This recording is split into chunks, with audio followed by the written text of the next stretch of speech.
you feel like you are losing your grip, might suffer a trip or abandon ship, open a can of whatever you sip and join the fellowship. I'm joined today with a very, very dear friend, Oliver Patrice-Weder. How are you doing, sir? Hello, Christian. Hello. Lovely to see you. Thank you for having me. And we'll talk about some old times, some context, this, that, and the other. You've been very much taking advantage of the wonderful project that is Europe, which we're no longer part of. But you've lived in various places around Europe, haven't you? Yeah. I've lived in the past years, Amsterdam, London, Madrid, Mallorca, a little bit in New York as well. And we were going to go to LA, but COVID kind of changed the plans there. And now we live in this like kind of godforsaken mountain village in the middle of the ocean, so on Mallorca. But do you find as a composer that these changes of scene and different cultures and different surroundings, do you find them inspiring? Oh, yeah. Oh, God, yes. Yeah. Like every place I went, I met some really inspiring people, and every place has its culture, and it's with the languages, it's not only you speak different languages, but you see kind of the world from a different point of view, because an English person has a certain, point of view, and a Spanish person sees the world through a different lens, so it's kind of interesting, and the music as well, obviously, is kind of different. And I've always been fascinated by this idea that language adjusts the way that you think. I think it's the thing that's particularly interesting about George Orwell's 1984 is this idea of if you reduce language, do you stop people thinking these bad words and stuff? Mm-hmm. But I had a Spanish business partner for a while, and he explained to me that English is a massive vocabulary, so that we have very specific words for different emotions and stuff. Whereas with romantic languages, you have to be slightly more poetic. Mm-hmm. And I remember, him saying that his granny used to say, when she swore at him, she wouldn't just say, "Oh, you little shitbag." She'd go, "I piss on the prostitute grave of the mother who gave illegitimate birth to you." It's that. Yeah. Very picturesque. Yeah. So we must explain for people who didn't hear the story when we were both working at Spitfire, mm-hmm. How we met, because that's something that's really lovely about a lot of the people that I work with and have worked with, is the way that we've met is it's circumstance. And I think it plays into something I talk about people starting out as composers, about getting out there and being bold and confident. Well, not necessarily having to be confident, but if you don't ask, you don't get. So, it might be quite nice to tell our story of how we came to work together and stuff. Absolutely, yeah. It's quite romantic because it's been exactly 10 years since we met. That's so really it was November 2014. I had graduated from Berkeley, and you may recall we came to the Spitfire studios in Tile Yard. I have to. You're not going to throw your fellow students under the truck. They basically this course in Berkeley. One of the big climaxes. Was that you got to do something at Air Studios in the hall. Exactly, yeah. We had to conduct our own final exam piece kind of thing. And so my experience of the troupe that came into my relatively small studio, for the number of people, we had to split it into 2 sessions. It was very much a sense of it being post-coital. Yeah. And very, very hungover. Yeah, absolutely. And you were the only smiling face that I remember. And we connected with the Wurlitzer, didn't we? I think so, yeah. The Wurlitzer is an instrument because I'm a big lover of the Doors, Raymond Zarek. I love the Rhodes, the Wurlitzer, that kind of sound. And I saw that you had that standing there. And so everybody was, we were quite hungover. We had finished our exams. And so I went over there, and I think we got chatting a little bit with, I was kind of playing your Wurlitzer, or at least touching it. And so after that... touched his Wurlitzer. Yeah. Secret to success. Yeah, stroke the whirly. Yeah. Oh yeah. And so a couple of months later, a friend of mine who I studied with, Tess, she gave me a ticket to is it called Tune Up Festival or something, like a music production award thing. Yeah, for production music and library music. Exactly, and you had like a talk there, and So I was gonna go there and take her tickets, and it was lunchtime. I was at home, and she called me or she texted me and saying like, "How's it going?" And I'm like, what do you mean? Is this just a celebration thing? And she said, "No, you idiot! You have to be there all day. There's talks and things, and you know." And so I rushed into London City. And as I came in, you were just giving your talk. And I was like, I know this guy. I think okay, Spitfire. I remember I was at your studio, you know. Mm-hmm. And as I just came in, you just kind of finished your talk and you came off the stage. And I was just kind of standing there because I didn't want to interrupt or make any noise to come in. And you kind of recognized me as well, you know. Yeah, the whirly guy, the guy who stroked my whirly. And I was like, "Hey, Christian, you know, I was there like with 30 other people. I'm not sure you remember me." And you go like, "Well, how's London?" Because I had just moved from Valencia, right? From studying at Berkeley. I said, "Well, to be honest, quite shit. I have to do like shitty jobs from Gumtree and, you know, like kind of scrambling together the pennies and you go, get used to it. It's going to be like that for 10 years. Yeah. And I was like, oh, fantastic. And another advice you gave me is like, go and travel as long as you don't have kids, you know. And I was like, well, I kind of traveled a lot. I lived in different places. I'm from Switzerland, but moved around a lot. So I want to kind of give it a go at this being a musician thing in London. Do you have any work? And you No, you're being polite. Basically, I'd had this like epic crunch, and I looked like I'd been dragged through a hedge backwards. I had big black rings under my eyes. I was drunk as well. It was a very drunken seminar, and Oliver, in your very charming style, said, "Christian, you look really tired. Are you okay?" You need and help. I went, no. And you went, "Do you need any help?" And I remember holding you by your arm going, "Please, yes." Yeah, and you gave me your email, I texted you, and the next morning I came into the studios, Spitfire Studios, and I think we had a brief interview at Stanley at the time, head of production, and I think we just kind of hit it off, and I remember playing you had this Seaboard Rolly thing at the time set up, and exactly, and I just kind of played it, and I don't know, we're just doing naughty jokes and things, and then we got on well, and you just said, I just really need help in like arranging things and just in a studio, and that was just kind of the start. And I mean, on the back of what you said about people starting up, like I now have quite regularly people asking me whether they you know, they're sending me their CV and their music, and they kind of want to work for me. And just quite frankly, many times I feel that's not the right approach. It's more like, can I help you with anything? And you need to catch the composer or the person you want to work for in the right moment, and just really be open to do kind of anything, you know.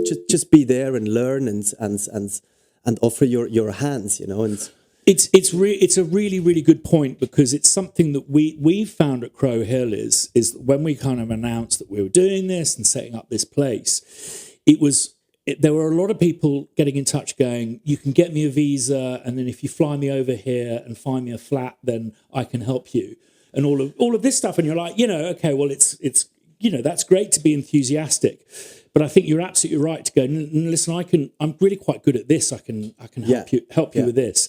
And I think that for me, you know, I think they call it, what do they call it? They call it Parkinson's law, is that you always fill your life to the biggest capacity. Mm-hmm. And I think that just with composers, the cup runneth over so often.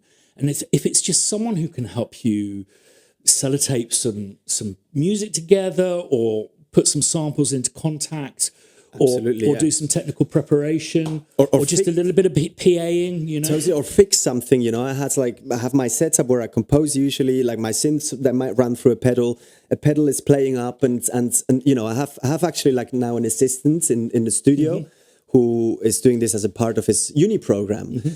And you know, he's just, I can see there is something not right with the pedal. Do you mind if I fix this? Mm-hmm. And I'm like, no, please. That's exactly what I mean. You know, it just it makes my workflow easier. And I think one thing that I would tell my kind of 25-year-old or 21-year-old when I would start out is like, you have to be aware that someone a little bit later in life, let's say mid-30s or 40s or something like that, is like the time gets so scarce, especially if you have kids. Like every 5 minutes counts. You try to like do something productive every 5 minutes. Where now I feel like I have like 6-7 hours a day maximum to kind of be productive. Where when I was 25, I had like 14 hours. Yeah. You know, and so like now every little bit can help. So it doesn't have to be someone that's an incredible composer. You know, it just has to be someone that is really positive and enthusiastic and passionate, I think, and kind of problem solving and hands-on.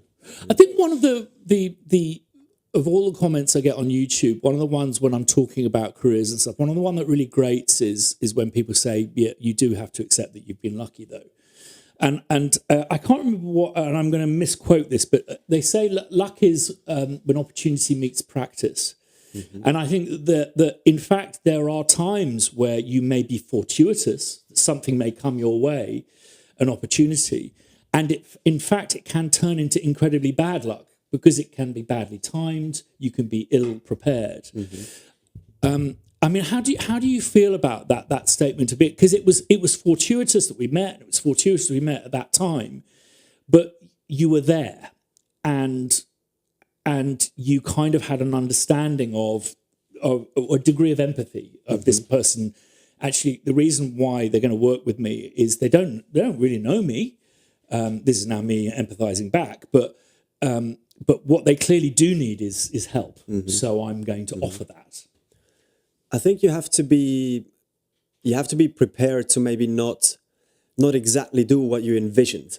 You know, when you're like younger, you might have a dream. Like I want to compose music for a Hollywood film. There is like many roads lead to Rome kind of thing. You know, you can still have that there as a dream if you want, but you might have to do some other bits first. And maybe if you do some other bits, it might lead you down another path that you also really like doing. For example, for me, I was a purist. I was playing organ and Wurlitzer in bands, and I despised computers and technology. You know? I was like, oh no, like we got to record everything live. Like, what, you using something from the box, you know? But then going to Berkeley and study film music, which I was accepted by complete. Well, you could call it luck, or I was just trying and mm-hmm. see what was going to happen, and then meeting you and being at Spitfire, I could then see, oh wow, I actually like doing this. Mm-hmm. This is cool, you know, like, mm-hmm. and it led me down a complete different path. And, you know, wanting to kind of live off music may have taken me there first. I'm like, okay, I'm going to make music, you know, using, for example, virtual instruments, mm-hmm. using technology, using computers. And now it's brought me back to, I got this, we may talk about kind of our project. I've just got a commissioned work where I kind of study classical composers and I do reworks of these and kind of, mm-hmm. you know, recompositions. And that's, for me, that's kind of what I wanted to do, you know, writing music or doing covers of other music or whatever. And so it's kind of still lead me to this kind of dream I had, you know, but I was open to do other bits, you know. And for example, when I started with you guys, I remember the first Christmas party we had. It was the second. The Spitfire Christmas parties were stuff of legend. Oh my God! It was it was my second day, and we had and you guys invited me for the Christmas party. Only like about a dozen of us, wasn't there? Yeah, exactly. Yeah. And I was kind of quite stressed, you know, struggling for money, like young, and there was all these free drinks and meal and all these cool people, and I just, you know, maybe had a few too many, and I fell asleep on a dinner table, you know. And I lost my plot. What was I saying? Talking about luck, talking about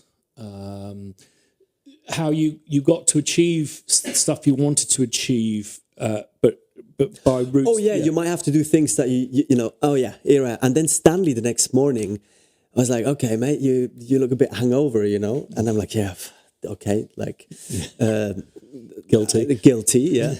And Stanley was like, we need hard drives. You know, Spitfire had a big order, so you guys sent me to Camden Town to buy a bunch of hard drives. But it's fine, you know. I just loved being in that kind of bubble, in that vibe, and working with cool people, and it didn't matter so much the actual task of what I had to do, but mm-hmm. It was important for me to be along these people. And I think this is a very important kind of advice. Like sometimes it's better to work with people that give you a good feeling and are cool, but you do something that you might have not would have loved doing or not envisioned, you know? Yeah, I totally agree. And I think that, you know, if you want to make music your life, then, you know, make sure it's a good life. Yeah. You know, and it's not just about money and fame and these. I think that we all look at the pinnacle of these hierarchies that form.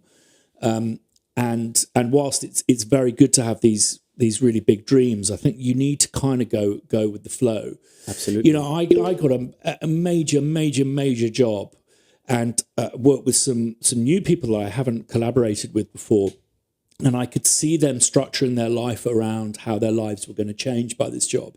And I know through experience that when you think it's a big break, it never is. And when it isn't, when you don't consider it to be a big break, it often surprises you. I think probably what's happening is the idea of a big break is somewhere in between what you imagine and what surprises. So, for example, you know, I got into film and TV and computer game music because I wanted to score robots and spaceships and stuff like that. And I've done a few of those, and I actually don't like it. And I think that this is the other thing, is you have an idea.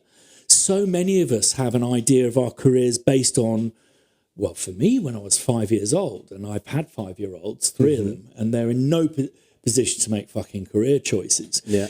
So I think you need to go with the flow and find where you what makes you happy, because I think if you're happy, then you create really good work. I was listening to a podcast with Alec Baldwin, who's obviously been through real time of it of late, and he was talking about the fact that 50% of the scripts he has to, you know, act because he's got 7 children. He says, yeah, it's just bullshit. And he was talking with David Duchovny, and he was saying, you know, how do you have regrets that you didn't become a lawyer or this, that, and the other?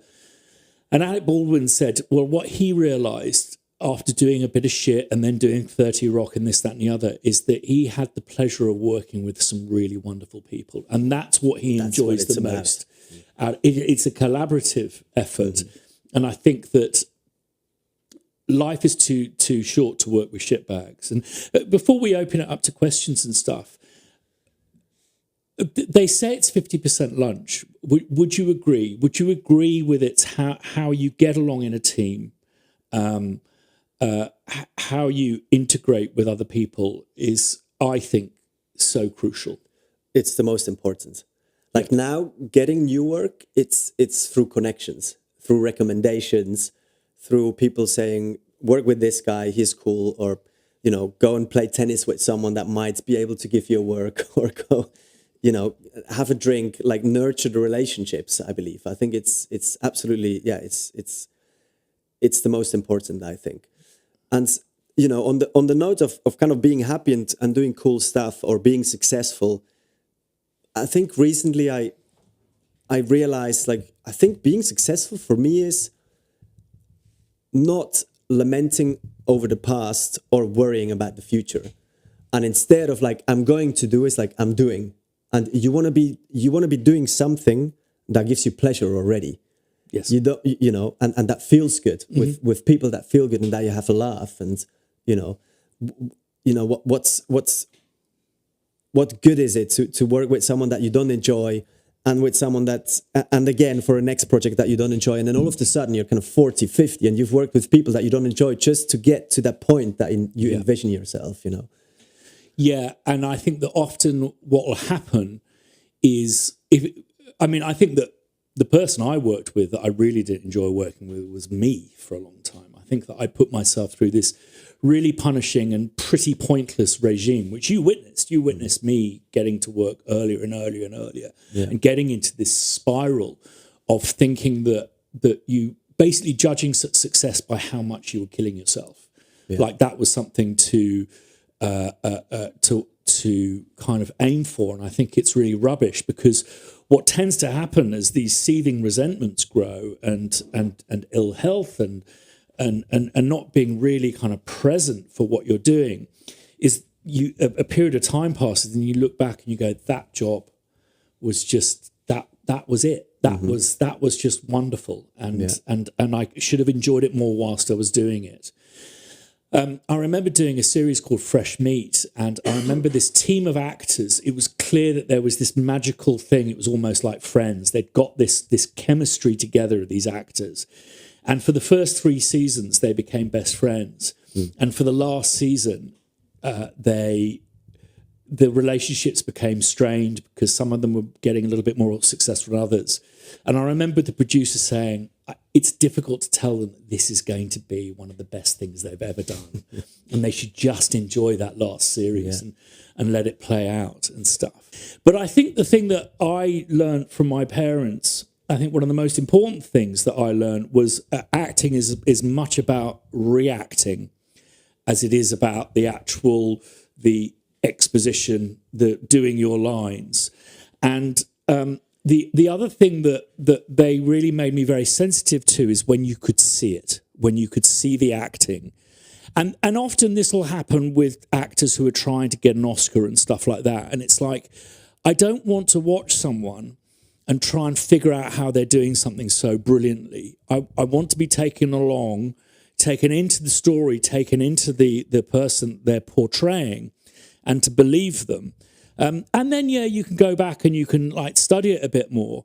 But I think that for me, that's the biggest thing that I had to overcome as a composer was it's not about the music, stupid. It's about telling the story.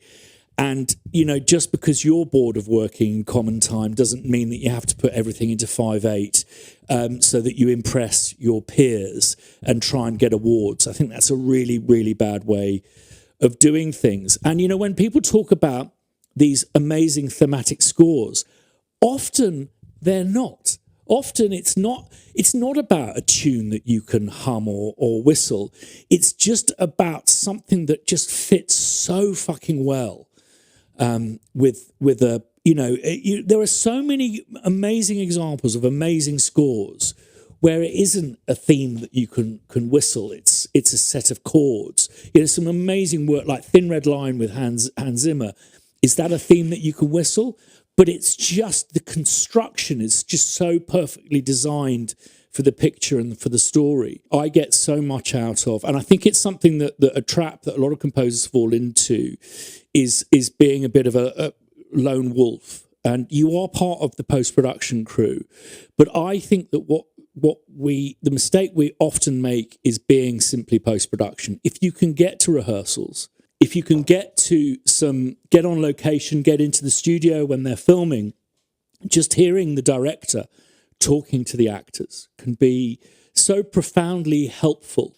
And then talking to the actors yourself about the characters they're playing, what's motivating them as an actor, why they're doing the job, all of these things, I think bring you together into this spirit of collaboration, which is basically telling a story. And I don't know if that's something that you've tried to get involved with, to see how production occurs before you become part of the post-production squad. And I think it's a big luxury if you have access to these kind of, I don't know whether it's the shoots or the early decisions or meetings, But what I observed and also experienced is I think it's good. And actually I observed this with you when you scored as well and when I assisted you many years back, is to go with your gut feeling, I think, and with the narrative and with what you instantly feel and what you get.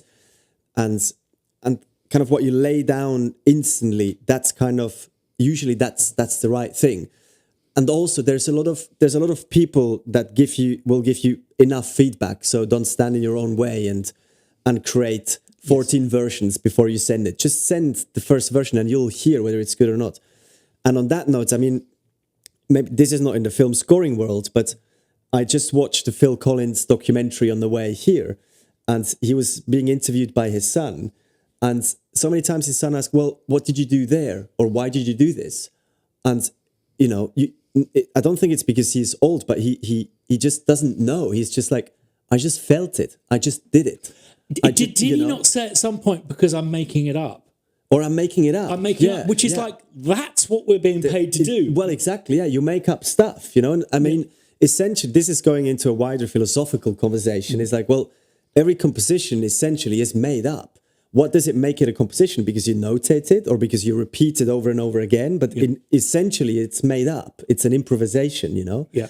And so I sometimes like to translate that into scoring as well. You like see something, you kind of jam to it, you know, with the director's input, with the producer's input, with what's on the screen. And I think many times that is what's supposed to be there, because that's what you feel. And of course you can refine it a bit, but you also get a lot of feedback on the chain, right? The director gives feedback, the producers, the executive producers, the station, you know. So it's and I think that is honing your chops.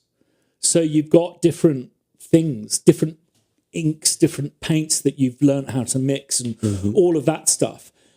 But I think thinking about how you're going to produce and thinking about the paints first, I think is the wrong way around. That, you know, something I think is so important, you know, talking about that when I said to you it's going to take 10 years, is that everyone will get better at what they're doing over that period of time. And it is about kind of building up those chops, picking stuff up.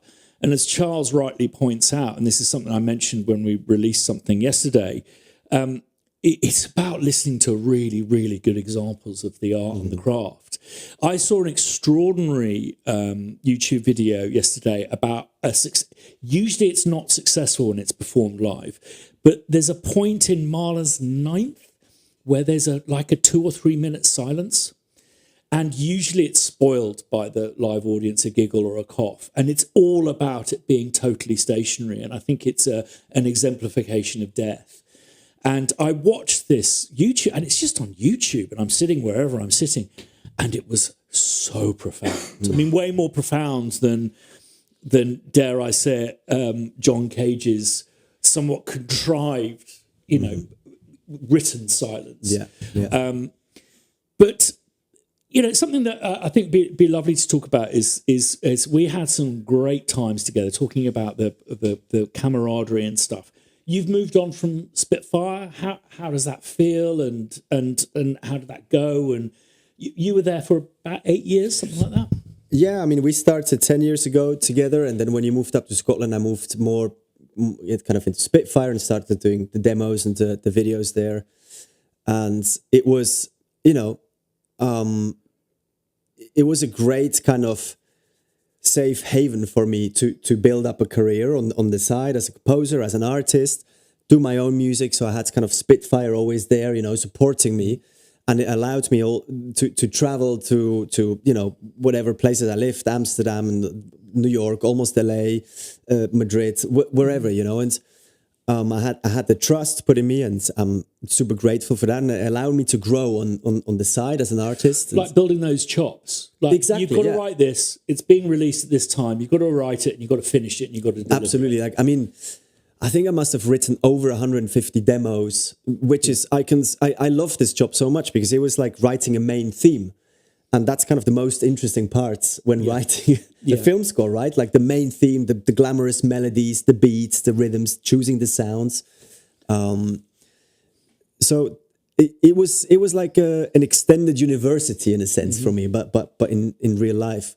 Whereas it still allowed me on the side to build up things and had my failures and release my own music, which, you know, it's that thing of like, do you do your own music and go and work at a coffee shop, or do you try to make a living in music and do whatever there, you know? And that was, or in film, as Charles, exactly, yeah. And I was quite, I guess, lucky, if we want to use the word for luck, or, you know, that I could kind of safely be with Spitfire, and it supported my artistic career and everything else. And in the beginning of this year, we parted ways, and I have to say it was a little bit of like, okay, now I'm just on my own. And there was a bit of a kind of like, this is going to be tricky, but quite quickly, just so many doors opened, and it made me be much more active and calling up this person, like, and just work harder, I think. And it was a good feeling. And again, it was these 10 years that I felt comfortable about who I am, what I want to do, and about my work as well, you know. I came to visit you in the middle of the Mediterranean, and I mean, I think that something I've experienced recently finishing some really big franchises, finishing some really big, like 2-year-long projects, finishing Inside Number 9, which went on for 12 years. And I think that we must accept that when things come to an end, it sometimes can be a big celebration, but it's always going to be tinged with a degree of sadness. And with sadness comes a slightly different dynamic. And I think I came to you, I always say it's wrong, it's Mallorca, not Marbella, isn't it? It's Mallorca. Mallorca. Yeah. I came to you in probably quite a sad state, and you just reminded me that we had some really, really good times. And that's what's worth taking away with you and taking on and going, well, there's things I won't do again, but there's things I definitely do miss and would like to repeat. Absolutely, yeah. It's like, enjoy the good times and learn from the bad times or from the mistakes, And I think it's more important to hold on to the good times, and most importantly, just kind of try to never burn bridges in general. I think just stay in the moment, just kind of do what you got to do and move forwards. Bit by bit, and keep grinding, keep reaching out to people, being kind and being open to opportunities. I think and. It was great, to kind of meet on the other side, in that sense. Absolutely. And again, it was just so, I was just so inspired in what you set up here, and then now I've come up here and all of this, the annex here has turned into Crow Hill HQ, and it's cozy, and the team just welcomed me with open arms, and, I think you've done exactly that's what we're talking about. You just keep going and not putting your head in the sand. And it's an important lesson. Like failures just kind of, or not failures, but maybe it's not failure, but just any kind of experience will make you stronger, or bad experiences. You learn and then you come out of the other side stronger. Yeah, I totally agree. And I think that you've really helped me with that process of, I guess it's grief and mourning and all of that. Sad when things come to an end. Things always pass, things change, people move on. I'm sure you will agree with me that one of the most valuable things that I've taken from those wonderful years at Spitfire is the friendships. Oh, absolutely, yeah. I mean, we're still in. So many people were still in touch. I just saw one of the engineers, main engineers, Harry, over in Iceland. And it was just giving a big hug and, knowing that he's well. And I just cherish friendships and relationships. You never know. They could give you the next job, Yeah. Oh, yes. And, I mean, it's so often. And you were part of a duo. It was kind of like when parents with their own kids get married and just go, right, you guys are going to be brother and sister. You were kind of just forced together, but you had a great bond with, and have a great bond with Homai, she's also come out of Spitfire with some really fantastic opportunities. Oh my God, yeah. She's so fantastic. Like, she's one of the most humble people I know, and she's just so positive, and she's just done this PlayStation game, which is like mind blowing, and she's so I didn't know. We were talking, she's like, yeah, I'm working on this big thing, and no, she didn't even say big thing, she just said on this thing, Yeah. And she wouldn't tell me. I was like, come on, Homa, you can tell me, And all of a sudden I see, like PlayStation Lego game, and it's like, I'm just so happy for her, and it's great, and she's come a long way as well. And just the times we've had, we've been together presenting the Spitfire product in like Miami in a small school. We've put up a rig and done a demonstration, and all the NAMM shows in LA, and just wonderful. I remember saying to Stanley, just remember these moments, because you will, what we're doing is mental. And I remember we released a library from a bar in Iceland, in Reykjavik, and we were so hammered. We got the prices wrong, everything. I mean, there was a point where they gave me a glass of Brennivin, which is the local kind of fire water, and they'd never seen, because I'm a lot older than Stanley and Harry, they'd never seen me in trouble with alcohol, and I just basically was going, "What up? What up?" And it's what up. Because basically, I was going to throw up everywhere, all over our laptops and stuff. Then, are you all right? What up? There's so many of these anecdotes. I mean, For those of you out there who I'm gonna throw this story out there now. Yeah. For those of you who use Oliver's soft piano, Oliver's toolkit, which you guys sent me over to Iceland, so I played it and recorded it. So I went out there with Harry and Stanley, and so we were in Oliver's old studio. He's now moved on to, I think, Sigur Ros's new studio. Yeah, a beautiful, amazing studio. I mean, even his old studio was really stunning. And so on the break. So this piano has a huge reverb tail, as you know, and it's massively compressed. So even I had to have a little snack every half an hour so my belly wouldn't make noises, and I had to hold my breath and stuff. And so in the break, the guys told me, like, I don't know why we talked about this. This is getting a little dirty now. And they're do you know like Two Girls, One Cup? And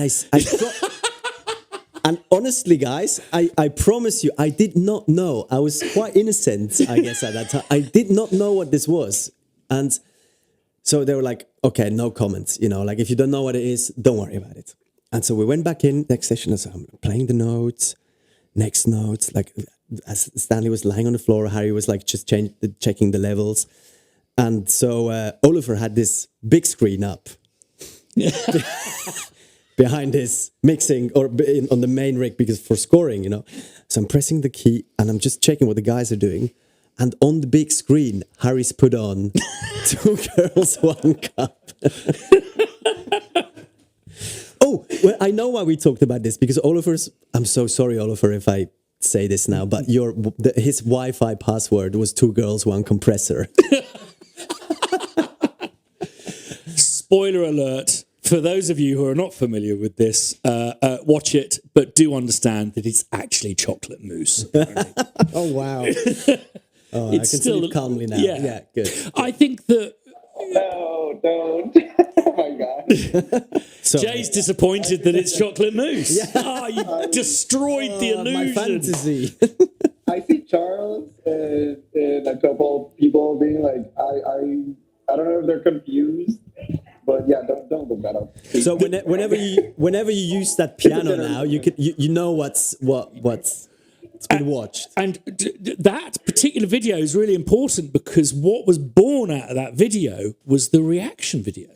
It was all people reacting to that video with the first reaction videos. Oh, wow. The best of which is the Roots reacting, and it's just before they're about to go on stage, and it's like, it's mental. But I'm just going to run through, so basically, you worked at Spitfire by approaching me and saying that I looked a bit rough. Stanley, my wife knew since he was about 7 years old, was a friend of the family, became head of production. Harry, who is still at Spitfire and is one of the heads of production there, he was someone that Stanley went to school with. Homai just came and knocked on the front door and said, have you got any work? Theo, whose guitar library we released yesterday, I met in the backfield here. I was just walking my dogs. Anna, behind the camera there, who's moderating today, is a friend of the family.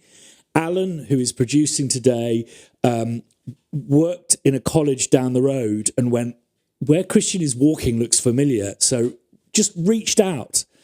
And I just think it's not just about luck, it's about what you do with it. And I think that that's absolutely crucial. But I think that you're right to say that you mustn't burn bridges. There will be disappointments. And this is classic this channel.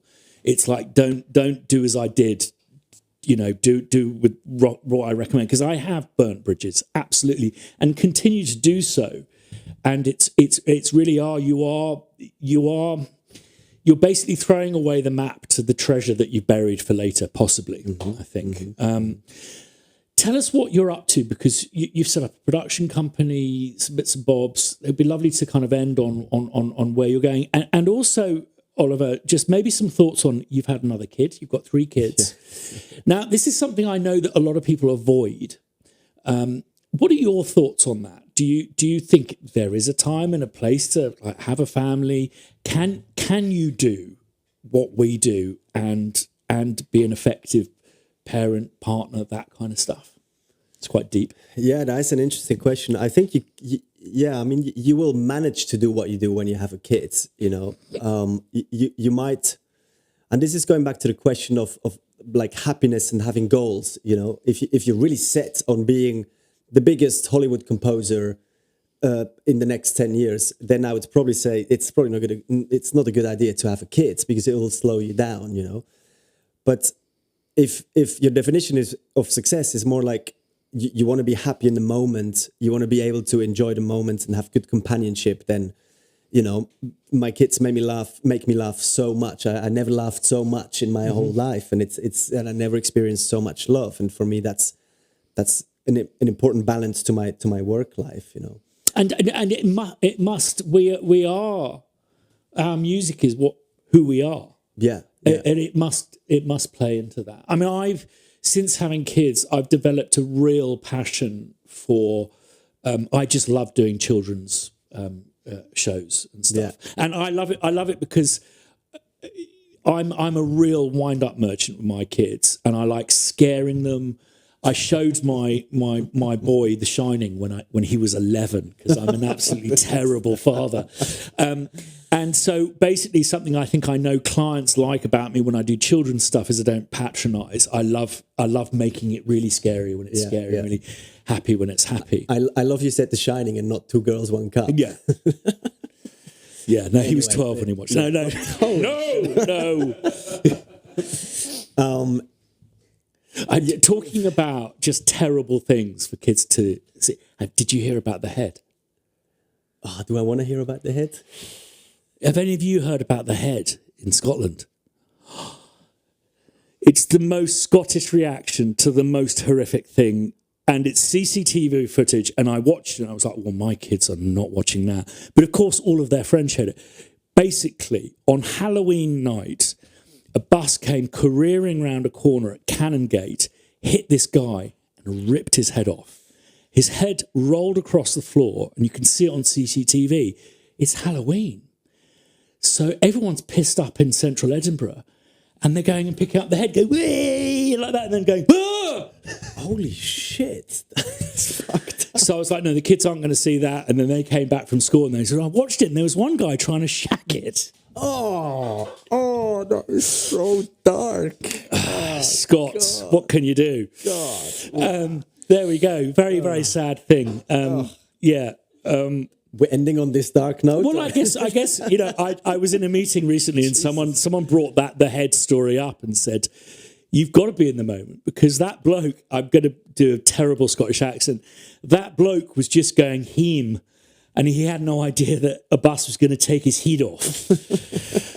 So I think that's good. I mean, but it's something, a phrase I did learn recently was looking back is depression, looking forward is anxiety. So the best, happiest place is to be where you are now. And I think that's something that I'm really, really working on with this new chapter mark for myself, is actually what I want life to be. And the fact of the matter is, and it's a very simple thing that Harry Gregson Williams said to me once, is it's not a race. No. You know, and I think we really do see it as that. We have a kind of sibling rivalry with those that we are peers and the people we come up with, the people we study with. But that's not what it's about, actually. It's about making relationships, collaborating, helping each other out. Mm-hmm. And you've been a great help with Homai over the years, as she has with both of us. Mm-hmm. And I think it's a mutual scratching of backs. And it's, you know, great to have released Theo's guitar library, which has just come out. It's really good. It's a kind of a little bit of a gift to composers, that one. But I'm really proud because it wasn't about the chance encounter in a field with my dogs. It was what we did with that, and to actually have something that's almost, it's ones and O's, but that's almost visceral to come out of that is something that's incredibly pleasing. And certainly being part of this amazing team here, you know, when we put a video out and it's successful and it's a team effort, it is 10 times as rewarding as me just kind of doing something on a weekend and whacking out and going, that went well, guys, didn't it? So I think that's definitely the attitude to have. And I think that, you know, so often I meet people who go, well, I'm not good with people, and I like to keep myself to myself. I think that's something you need to work on if you want to go into something that is collaborative. I think so too. I mean, especially now with social media, are you doing something just to make a post at the end of the project to say like, oh, I've worked on this, and throw in a couple of big names? Yeah. And like you really like you didn't enjoy it, but you just did it to put it on your IMDb or on your Insta, Yeah. It's like, what's the point? Because you're always going to be like, now I've done this, you want to do something bigger, and then it's like, as you say, it's a race to the next milestone, but then you kind of lose what life's about, which I also believe is about companionship, and I think the family, the three kids and the family and my wife and close friends, they they're so crucial, to kind of go through life, and if you manage to do something that earns your money and it's fun, then I think that's the total success, and be in the moment, you know. And so I mean, since setting up this YouTube channel, I mean, I don't actually remember the day I got that's a big milestone, getting the big plaque, the silver plaque. Yeah. Everyone puts it in the back of their thing, but there have been moments that have been way, way more profound than that, and it's always been about people and stuff. A question I wanted to ask you before we finish up is, you were kind of forced into this appearing on screen and stuff. How did you feel about that? And do you feel it's helped being recognizable within a small, relatively small niche of people? Yeah.